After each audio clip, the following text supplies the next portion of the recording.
What's up, Wolfpack fans? We're back with another episode. First, I'd like to say thanks for the awesome response to the James Washington interview. If you hadn't had a chance, go check that out. Maybe after you listen to this one, but it was really good. It doesn't matter that it was a couple weeks ago. I think there was really awesome content in there. Go listen to it. Highly recommend that. The response was so strong that we thought we'd keep our interviews rolling. We have another special guest. He preferred to keep it anonymous, which I understand. But I'm sure if you follow any NC State sports on Twitter or social media in general, you've seen his handle. We have the Wolfpack Patrol, at Wolfpack Patrol. Make sure you follow him on Twitter. We had some fun, had a good conversation. I think you'll like it. Thanks for listening.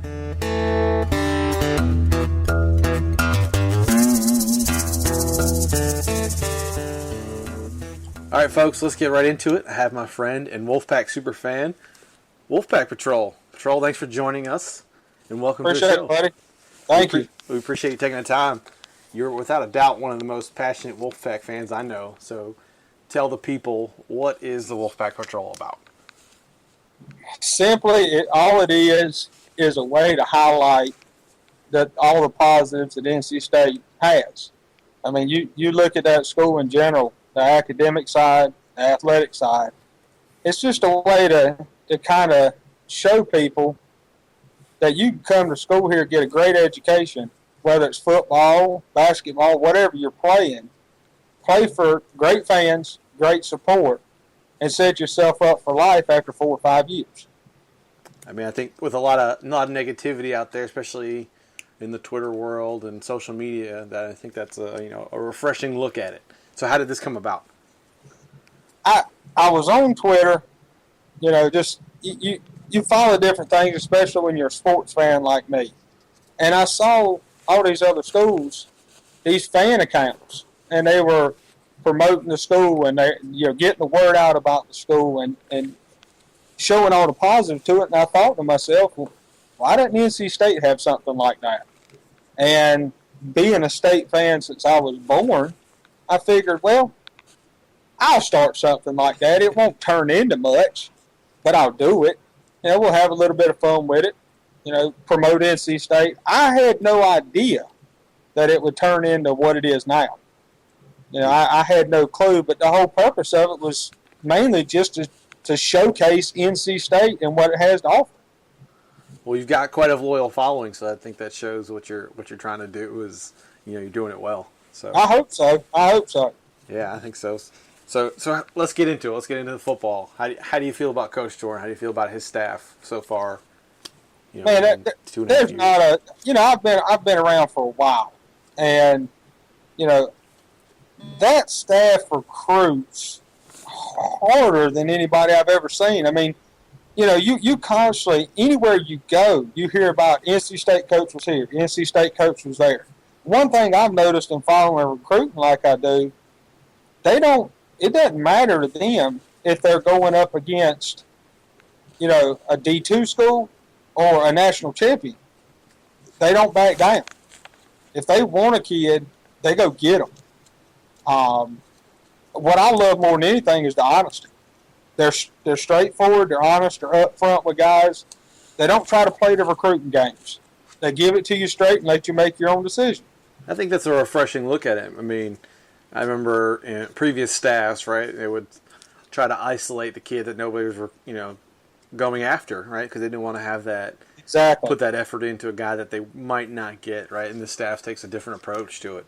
You can't win it if you ain't in it. Absolutely, right? I mean, if you don't try, you'll never know. I mean, you take just the last couple of years and look at the kids they've got. I mean, Hines, Frazier, Gillespie, Roseburg, Street. I mean, those are national recruits. It's unbelievable. It's no secret that he's recruiting at such a high level, and I said it in the previous podcast, program's in the best shape I think it's ever been from a talent standpoint. Yeah. I mean, 2 years in a row, we've gotten the best defensive player in state and probably the best player in state with Roseburg on Street. I agree. And we're in a good position with another, the next guy, Dexter Lawrence. I mean, that's an amazing job from a staff. I mean, that's something we've never seen. Yeah, I mean, now Chuck had some talent when he was here. Right. but he never could keep a staff together to maximize that talent, to take that talent where it needed to go. Right. Now, what I see from the outside, just looking at it and being a fan, it seems like we've got a staff that is bringing the talent in, and they're keeping the staff together that can develop that talent. And you know as well as I do, continuity is huge. Yeah, I mean, it's something that, I think that was probably the biggest downfall in the Amato era, right? He couldn't keep any of his assistants. Exactly. One year we'd have a great defense. One year we'd have a great offense. Mm-hmm. Just couldn't put it together, and then teams would come in and poach in our best guys. There's no way we should lose, one of our best recruiters to Georgia Tech. I mean, that was still one of the most frustrating things when Caldwell left. Because he was the guy that they leaned on, or he was O'Brien's guy. Never mind. But anyway, so he was still the same principle, right? They couldn't keep the staff together. Could not keep a staff together, and if you don't have a consistent staff, there's been a couple of small changes with this staff, but the core group, the core consistency is there, and those kids are used to that, and that's huge for them. I think so. I mean, you saw at the end of last year when Tennessee came after Canada. I mean, that's no secret. Everybody was like, "Oh, we're going to lose them to Tennessee," and what did he do? He didn't go to Tennessee. He stayed in Raleigh, right? He's not going. There's something about the Raleigh area that it's a good place to be, right? And I mean, with the talent that's there now, and the talent that they'll bring in, I mean, it should be a coach's dream to be able to coach that kind of talent, knowing if you know what you're doing, and they know what they're doing. Right. I mean, I think it's the perfect point, right? It's a great place for these young coaches. Staff's pretty young, so they're raising young families in Raleigh. I mean, the continuity of staff, I think that's one of the best things Doran has done. He's not only recruiting high-level players, but he's keeping good coaches, that other schools want. And I think that's awesome. Exactly. I agree with you 100%. All right, so Wolfpack's 2-0 right now. How do you see them finishing out the year? Well, I mean, the fan in me says 12-0, let's go win a national championship. I mean, hello. But, I mean, I think realistically, 9-3. Right. I could see 10-2. Yeah. You never know what's going to happen from an injury standpoint. True.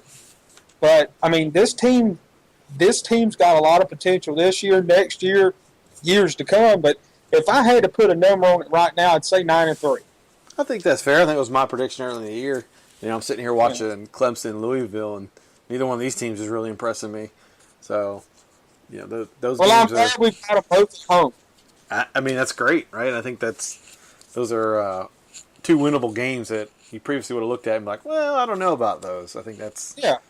And by the way, speaking of both of them being at home, man, y'all better be loud Halloween night. Oh, that place is going to be insane. It's going to be insane. Y'all better be loud. Yeah, it's not even going to matter. Like, it could be a 12 o'clock game. The place is going to be nuts. It's going to be crazy. Yep. Yeah. I want it louder than it was a couple years ago when Florida State came in and got beat. Oh, it's going to be awesome. It's going to be something I think we've never seen the atmosphere like, we're going to have. Well, it's going to be a big weekend. Yeah, absolutely.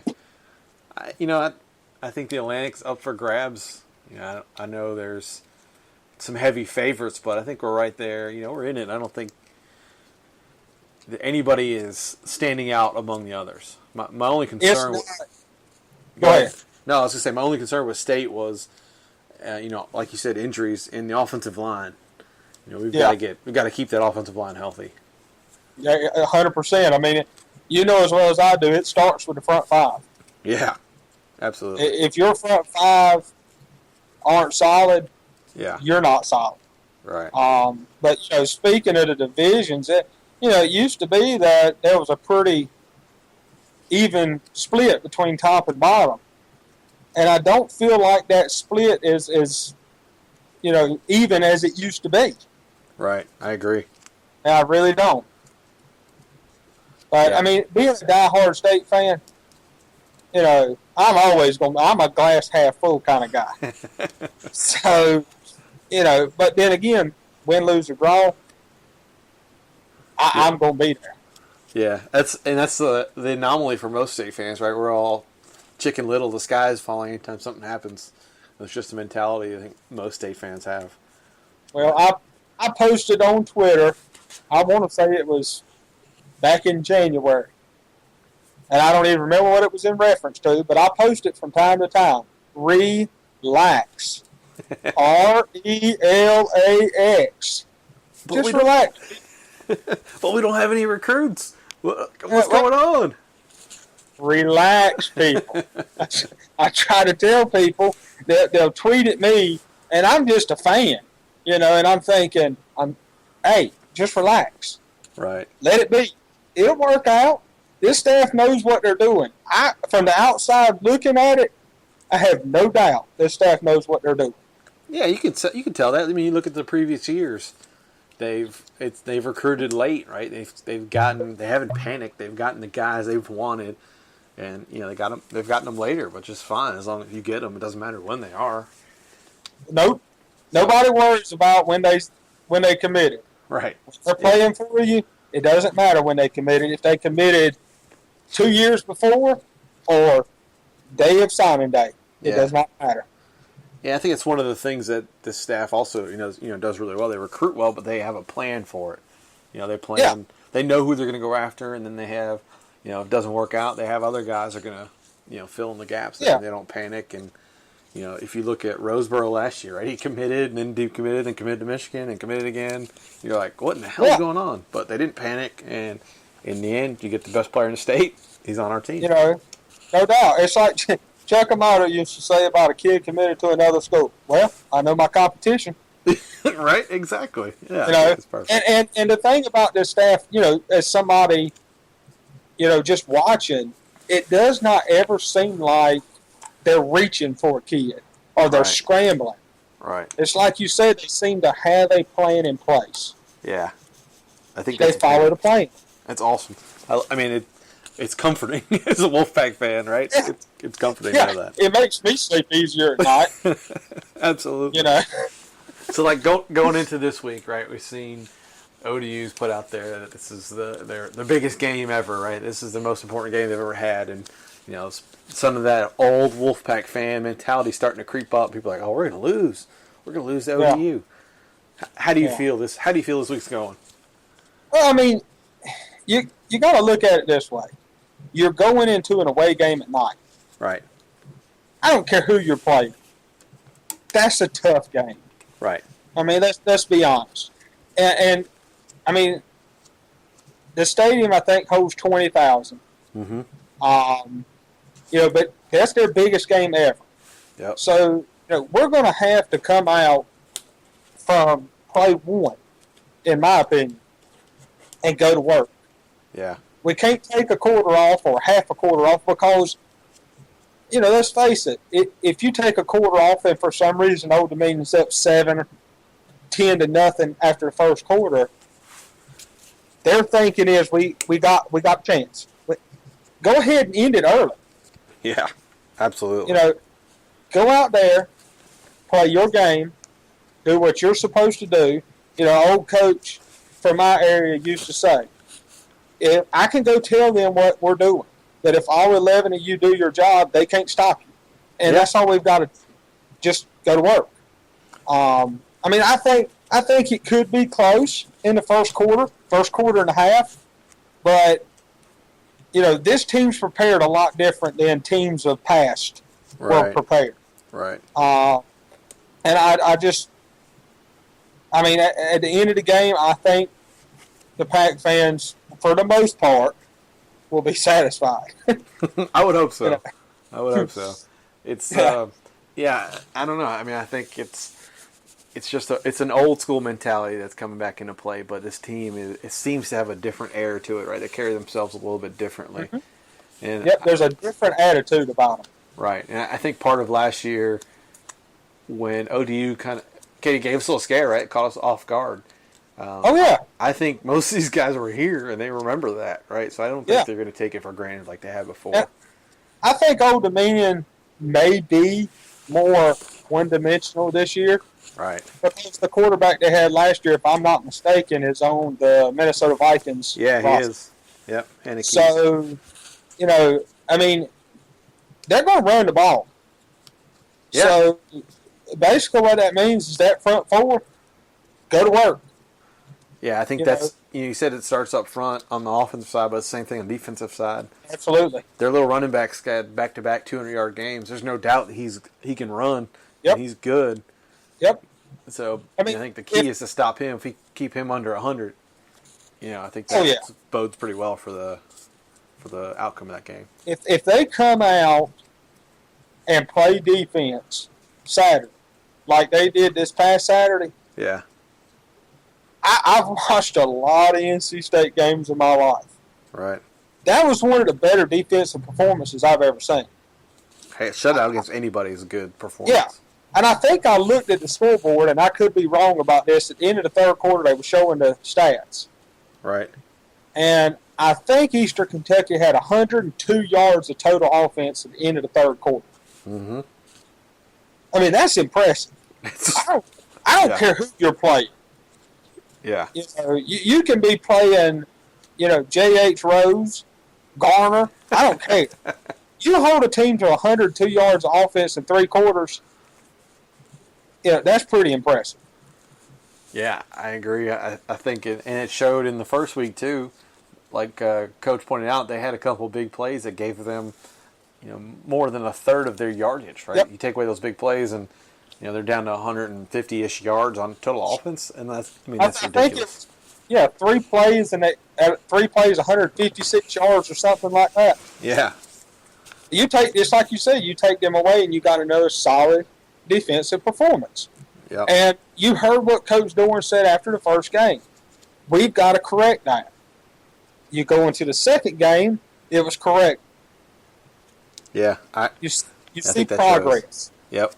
Yeah, no doubt. I think that shows, and I think some of the younger guys getting in the games. One guy I've really been impressed with is Mike Stevens. Tocho got hurt. Oh yeah. Stevens comes in and he's playing, like a veteran should play. He's all over guys. He's looking for the ball. He's active. I mean, he's been really impressive. I think he's one guy nobody talks about. He is a prime example of a guy that we got late. Yep. That people were scratching their head. Yep. What? Huh? Trust the staff, people. Trust the staff. He was a Kansas State commit that switched late to us. Yep. They know what they're doing. Yeah. I mean, I could, the list of kids that I could run down that people have scratched their head about, and now look at them now is unbelievable. But Stevens is a prime example of it. Look what he's doing. Yeah. I think he's gonna might hold on to that spot. It's gonna be tough for anybody to break into that one. I think he's got. Well, he has certainly worked for it. Yeah, and it shows. Yeah, I think it shows. Oh yeah. Yeah. I mean, I'm interested Saturday to see how Shad is incorporated back into the offense. Oh yeah, that's a good question. How involved do you think he'll be? Him and Days are a heck of a 1-2 punch. Well, that's brutal.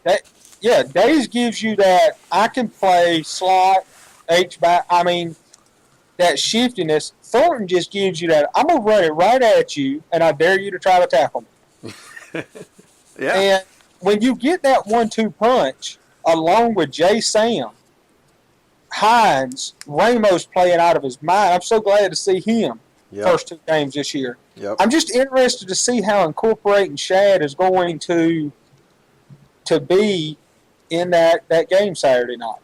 I think Days will get the bulk of the carries still, but I think Shad is starting to he'll pick up some of them. Obviously probably more than a third of them, but I think that's kind of how they'll work it. If I had to take a guess, and it's going to be that is a potent 1-2 combination right there. Days and don't forget, so good. Oh yeah, and don't forget you got Nichols, you got Glaspie. I mean, honestly, if they keep improving, they're going. They're already dangerous. but they're only going to get better with each game. Yep. So, but Ramos has impressed me. He's been a resurgence has been much needed, right? He's a true wide receiver. We saw it in his freshman year. Lord knows what happened last year, but this year you can see he's got a little bit the confidence, and he's, he and Jacoby are starting to vibe. He's going up and getting balls. He's just, he's kind of the guy we've needed, right? Big, tall receiver that can make these plays. It's awesome to see him out there, making the plays and stepping up into the question mark. It's definitely something that's been missing. Yeah. And I've heard people, the last 2 weeks, well, why are we doing this and that? I don't have any clue if this is correct or not. But I would venture a guess to say that you're probably only seeing 25% of the offense and the defense right now. I think that's meaning that, they're hiding another 75% because right now they're not really needing to use it. Right. I mean, I think that was a question maybe Dustin asked last week was, are we settling for screens and dump offs, or those design plays, right? So is Jacoby checking down, or are we just throwing short passes because that's all we need to do right now? Right. Yeah. Right. I mean, I don't think that we'll truly see the whole offense until October 3rd. Yeah, I agree. When Louisville comes into town. Yep. Then I think you'll see everything. But then, Coach Canada, he's one of those coaches, he's always got something in his back pocket. Yeah. You just never know when it's going to show up. Yep. I mean, in my opinion, if I was the offensive coordinator, I'd line up, let J. Sam run down the line, fake a handoff, hand it to him, because he goes in the end zone every time. He's unbelievable. He is unbelievable. I mean, hey, J. Sam, go in the end zone. Right. But he's another prime example. Yep. Nobody really recruited him. Yep. We took his commitment early in the summer 2 years ago. There it is. And he's everybody's favorite player right now. The proof is in the pudding. Yep. Yeah, so they know what they're doing. I think that's no doubt. That's apparent. Yeah, I agree with you on offense, though. I mean, I think that's kind of how we expected it to go this year. Early on this year with the first 4 games, just basically running it down somebody's throat if that's possible. Yeah, I mean, look, we've got the horses to do it. Yeah. But the thing is, the one thing I've noticed about this staff, in the interviews I've seen with them outside looking in, is they're not going to let anybody on that team get comfortable. Mm-hmm. It's just not going to happen. Yeah, I mean, I think he's seen it. Somebody gets hurt, somebody else steps in, and that person might take your job, right? And that's something we haven't had before. We haven't had that kind of depth before. I think that's amazing. It's been a while. Yeah, it's been a long time. It's been a while. Yeah. But it's nice to see. But that goes right back to what me and you were talking about earlier. Yeah. It goes right back to recruiting. Yep. I'll tell you what I want to see this game in the fourth quarter when they put McClendon in. I want to see him throw a 70-yard bomb. I heard all these rumors about him throwing 70 yards in practice. I want to see him just drop a bomb on somebody. Well, I can tell you this for a fact. He threw a 70-yard bomb in the Shrine Bowl because I witnessed it. I witnessed it. So I can tell you he can do it. I want to see it. That's what I want to see. Let him throw it. Just let him chuck it. Jalen's going to be. I mean, I really think he's got a whole lot of potential. Yeah. I mean, he really does. You can see him settling in. After the first game when they put him in, he was a little nervous. They handed off a bunch, and then the last game. I'd be nervous too. Oh, absolutely. But the last game they put him in, and he's moving around the pocket. He's making throws on the run. He's scrambling for first downs. I think he's starting to feel a little more comfortable. One thing I noticed last game was his head was moving. Yeah, yeah. So when he was running, he was still looking somebody downfield to throw it to. Yeah. That's one of the main things I noticed with him. Right. Which is, in my opinion, good.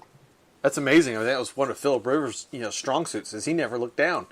He was always looking up. He didn't care if people were chasing him. He was looking downfield. Well, now let's be honest. I love Phillip, but we didn't really want Phillip running too much. That's absolutely right. Phillip will tell you Phillip don't want to run too much. That's right. I mean, I love it. God, I love it. But if he had to outrun somebody, eesh. Yeah. I mean, it is what it is, right? Right. All right. So we got the pack at 9-3. Both of us agree on that. So I assume that means a W this week. What's the score going to be? 500-0. I'm a Pack fan, man. Come on. You know what? I'm gonna say 42-17. I really want to say 45-17 just because I want to watch Kyle do his stance kicking a field goal. I want to see him kick a field goal. You know, but I'm gonna go with 42-17. I think they'll get a late touchdown in junk time. Yeah.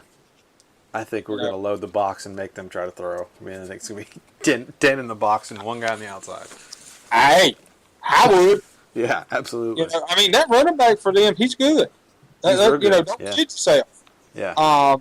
But like old coach used to tell us, if you let them do your job, they can't stop you. Yeah. And they're well coached, too. Oh, yeah, no doubt.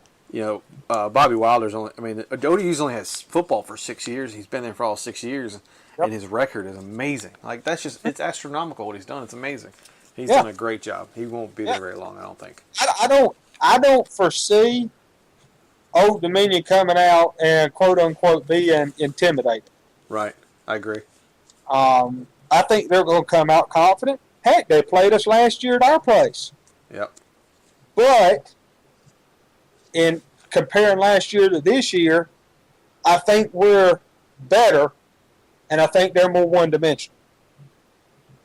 Yeah, I agree. I think that last year, NFL caliber quarterback makes a difference in that game. Oh yeah, of course it does. I mean, look at the run we had.